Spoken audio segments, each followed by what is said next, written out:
Sizga shifoxonaga bormasdan 2 daqiqa ichida yuragingiz sog'lommi yoki muammo bormi aniqlashni ko'rsatib beraman.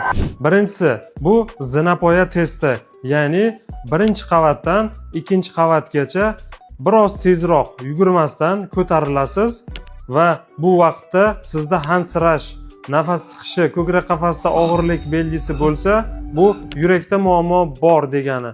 Agar hech qanday muammo bo'lmasa, yuragingiz sog'lomligini bildiradi. Ikkinchisi, bu pulsni o'lchash. Biz bilamiz, yurak urishi normada 50 tadan 100 tagacha sog'lom odamda. Buni aniqlashni oson yo'li. Bilak sohasidan pulsni topamiz, yurak urishini va 1 daqiqada hisoblaymiz. Agar yurak urishimiz 50 tadan 100 tagacha bo'lsa, yuragimiz sog'lomligini bildiradi. Agar 100 dan baland bo'ladigan bo'lsa yoki 50 dan past bo'ladigan bo'lsa, bu yurakda muammo borligini bildiradi. Homiladorlarda yurak 100 dan tez urishi bu norma, sportchilarda esa 50 dan past urishi ham norma hisoblanadi. Siz ham bu tekshiruvlarni uy sharoitida bajarib ko'ring va sizda qanday natija bo'ldi, izohlarda yozib qoldiring.